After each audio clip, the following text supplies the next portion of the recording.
Hey, what's up everyone? Welcome back to the channel.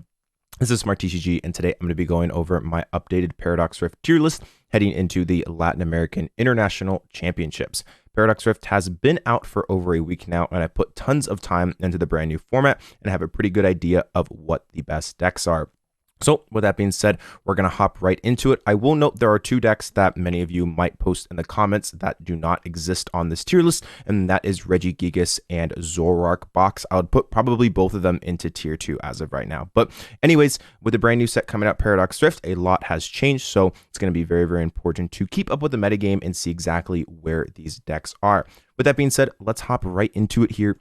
We're going to be starting off with some of the brand new Paradox Rift decks here. First off with Roaring Moon. Now, Roaring Moon is probably the most talked about deck from Paradox Rift. It's been seeing tons of play in online tournaments, and I think it's relatively good. I don't think it's a tier 1 deck as of right now. I think that it is incredibly fast and consistent. However, its linearity is probably its biggest weakness and also its biggest strength as well. It is very fast. It does what it's supposed to do in most games. However, it pretty much can only do one thing, and that's attack with the Roaring Moon. You can sometimes attack with things like the Morpeko. If you want to play the Galarian Moltres, you can, but that kind of slows down the deck and makes it a little bit more inconsistent. So those are some issues that the deck has. I think the deck is fundamentally very strong. It can beat most things. However, it struggles to make comebacks in games when you fall behind. If you stumble at all, you don't necessarily have a great way to kind of pull yourself back into games that a lot of these tier 1 decks have. But I still think it's a really strong deck. I just think it's being overhyped a little bit. I'm not saying it's bad, but I think it's a little bit worse than what a lot of people are saying. So I think the deck is decent. I don't think it's bad. I know some people have said it's bad, but I think it's relatively solid. I would personally play the B-Barrel engine. Helps out a lot versus Path of the Peak decks that still exist in the format as of right now. So I don't think it's a tier 1 deck as of right now. I think it's solid, but it definitely has some flaws. That maybe with, as the meta changes, maybe those flaws kind of go away, or maybe someone like figures out a list that like fixes those problems. But I think as of right now, it's a solid tier 1.5 deck. Moving on here, we're going to go into the next one. We got Goldango. I think Goldango is a tier 2 deck. I think it's okay. I think that it is kind of just worse Chen Pao in a lot of ways. Chen Pao actually has a comeback engine with things like Iron Hands, and also has things like Radiant Greninja and just like one prize attackers as well. So it's a little bit more versatile, whereas Goldango is incredibly linear. This deck has been doing okay online. Most recently, Vinny Fernandez did well in a online tournament with Goldango.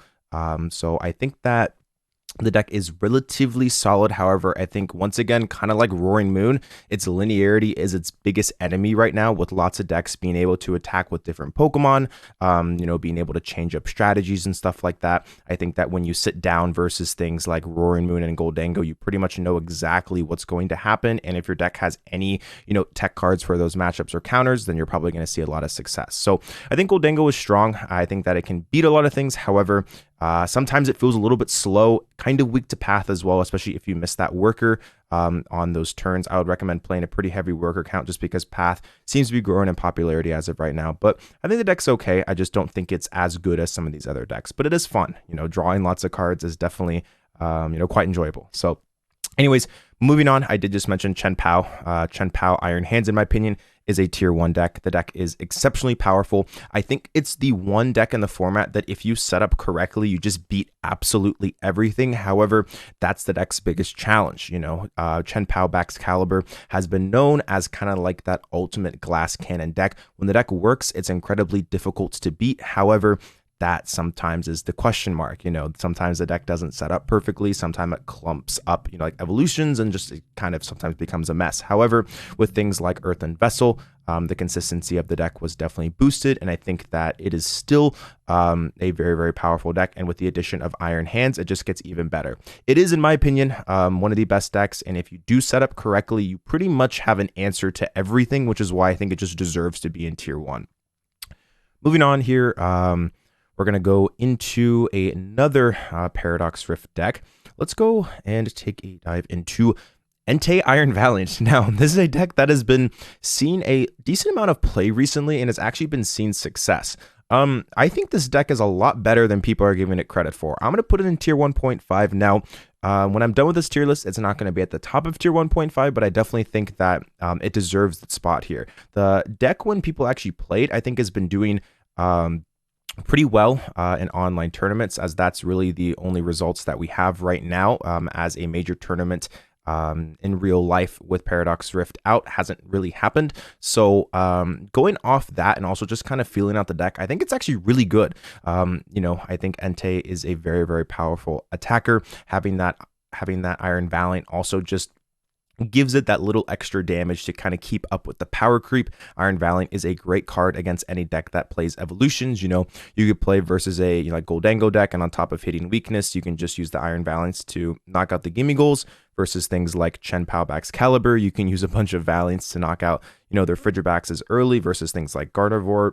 There just are a lot of evolution-based decks as of right now that Valiant is really good against. However, I think Valiant on its own isn't necessarily a great deck, but I think with the addition of Entei, it's actually really, really powerful. So this is a deck that I think is a lot better than people are giving it credit for, and I definitely would expect it to show up at upcoming tournaments, and I think it's a deck that is definitely worth trying out. I personally really enjoy the deck, and I think it's one of the stronger decks in the format that people aren't talking about enough. Anyways, moving on here, we're going to go into Miraidon Iron Hands. Now, Miraidon Iron Hands, I think, is a very, very strong deck as of right now. I think it's better than, people are giving it credit for. People are just saying, oh, like Miraidon is just worse Roaring Moon. I think they're pretty much the same. I think that Roaring Moon is a lot faster of a deck that's able to take knockouts quicker. However, I think Miraidon, although it being a tiny bit slower, has better answers to certain decks with things like Iron Hands. Also having Judge Path, Iono Path is fantastic. The Flaffy engine also stabilizes you in a lot of matchups. I think the deck is way better than people are giving it credit for. I think a lot of people just saw Roaring Moon and they're like, oh, we're just gonna all just like dump Miraidon as a deck. I think a lot of the Miraidon players went over to Roaring Moon, which I think is a big reason as to why the deck, dropped a lot in popularity. But I think the deck is still really good. I think the deck is, better than people are giving it credit for, and I definitely expect it to see play. I think it's very, very good, and it has, I would say, a little bit more versatility than Roaring Moon has as of right now. I think actually I'm going to put it over Roaring Moon. I think they're very close, but I think that Miraidon it's just a little bit more versatile, which is why I currently have it in tier 1.5, just slightly above the Roaring Moon deck. Anyways, moving on here, let's take a dive into Lugia. Now, Lugia is a deck that saw a ton of success in the previous formats with Obsidian Flames. Seeing a lot of success winning Sacramento Regionals, being in top cut at plenty of other events, seeing lots of success. I think the deck is still good. It does gain Iron Hands, also gains Earthen Vessel as well, which means that you can play things like Water Energy to put Luminion back into deck. You can play Fire Energy as well for Radiant Charizard, and you obviously can play the Light Energy for Iron Hands. I think the deck is good. It does take some really rough matchups, though, in my opinion. I think that the Miraidon matchup is obviously very, very difficult. I do also think Roaring Moon is a pretty tough matchup as well. I think the deck is good. I don't think it's considered bad. However, it did definitely lose some of its strength. I definitely think that it lost what makes it so good. So I think that it gains a little bit of consistency, but its matchup spread definitely gets significantly worse. I still think it's good, though, and I would not be surprised to see it see success. I played a lot of Lugia. I still enjoy the deck, but I think that its matchup spread did get slightly worse. Anyways, moving on here, we're going to hop into the deck that a lot of people have been talking about, and that is going to be Snorlax Stall. Snorlax Stall did gain some cards in the brand new set. It gained the brand new Cape card. It also gained as well Counter Catcher. That's the main thing that it gained. And also Erica's is really, really cool in the deck. So yeah, this deck is a menace. It's very, very solid. I would say in best of one, there's a potential it's a tier 1 deck. However, in best of 3, I think that it's significantly weaker, because if you just brick a game, then you're pretty much never going to be able to win the set. You're pretty much just going to be forced to tie, which is kind of an issue with it. So that is one problem with it. So I think the deck is good. I think it has actually decent matchups against a bunch of the top decks in the format. However, in a best of 3 setting, and especially at a tournament, let's say like the Latin American International Championship, I think the average skill level of players will be much higher, and players will have came up with a plan to play against this deck. I think that this deck is very good against players who don't know how to play against control. However, if you play versus someone who knows how to manage their resources correctly, manage their switching outs, I definitely think that it does lose a little bit of steam. I think it's a tier 1.5 deck, though. I do think this deck is very strong, even though the best of three 50 minutes can sometimes hurt. You're just going to sometimes hit those matchups where if you just set up, you just flat out win. So I think the deck's results online definitely show that it is a solid deck. I don't think it's a tier 1 deck by any means. I think it's probably kind of in the middle towards the bottom portion of 1.5, but I still think it's still a really good deck. I think that it's going to show up. Do I think it's going to win the tournament? No, but I would not be surprised if there were, a couple in top 16, maybe even one that sneaks in the top 8. I think the deck is really, really good. However, if this deck continues to perform well, potentially after the Latin American International Championships, people are just going to tech it out of the format, and everyone's going to be playing things like Professor Toros in their deck and stuff like that, and just make sure this deck never exists again. However, I don't know if that's going to happen in the first major tournament with Paradox Rift, which in my opinion makes this deck very, very scary. Moving on here, we have Gardevoir. Gardevoir was a deck I originally thought was not going to be very good due to Iron Hands. However, Iron Hands is not as good, I think, as people initially thought, and that has allowed Gardevoir to definitely thrive. Gaining Screamtail is absolutely amazing. Screamtail is a really, really good card.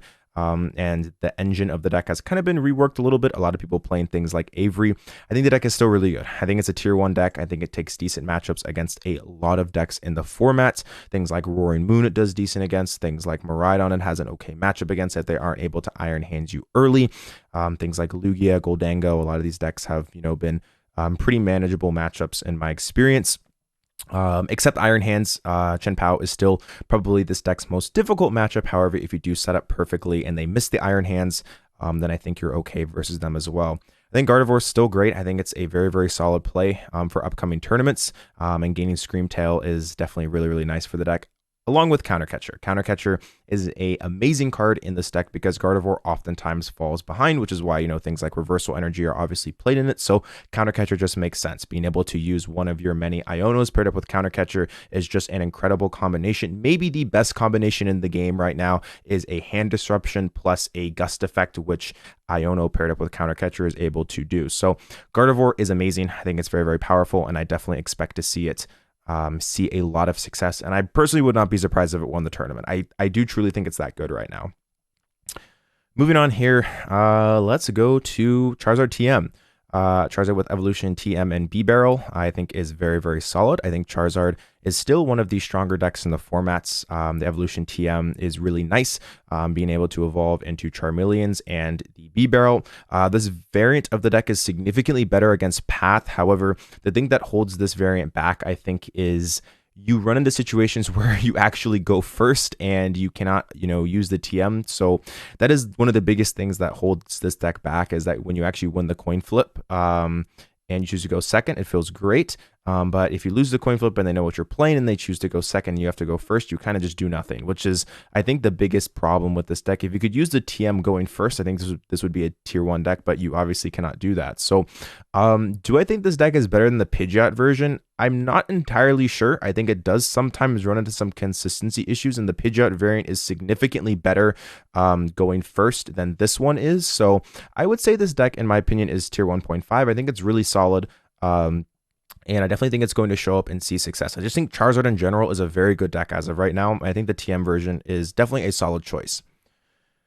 Okay, moving on, I think we're going to put Garchomp in Rogue/off meta. I think the deck has potential in the future, but I think this is definitely a deck that needs a little bit of time.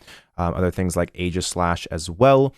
Arceus Flying Pikachu, I think, also is now kind of considered off meta, along with Slacking.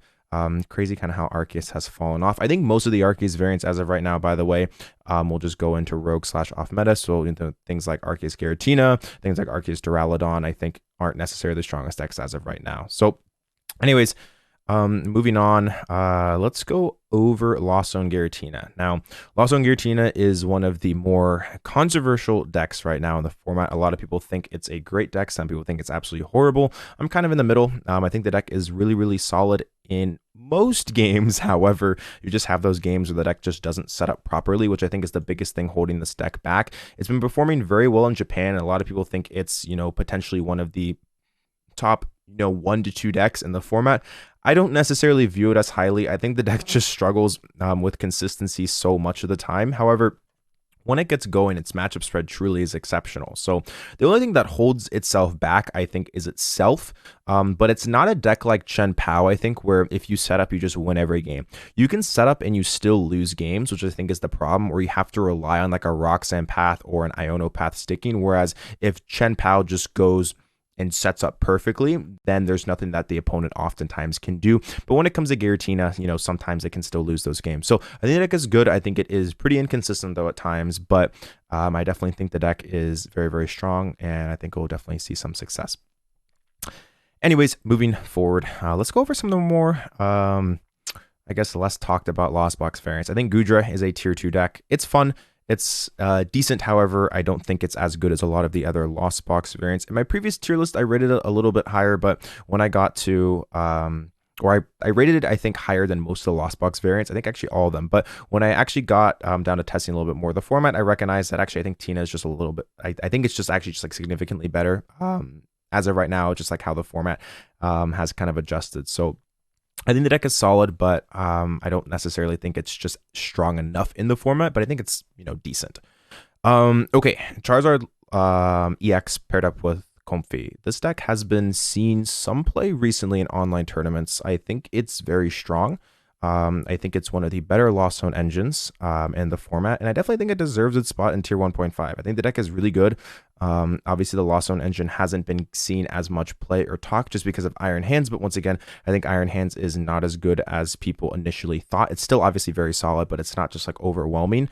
And I think that Charizard in general is just an incredibly powerful card as of right now. So I think the biggest issue with this deck that's been, I think, holding back the popularity of it is, or just like talk in general, is like not a whole lot of people have been playing. It's a deck that not a ton of people online have been playing it, so it hasn't been seen the spotlight as much. I know notable player Nick Moffitt played it to a tournament online and saw some success with it, and then some other players were kind of fiddling around with the deck and were seeing some success with it, but it hasn't really gotten a whole lot of play. But I think it's better than the amount of players have been playing it shows.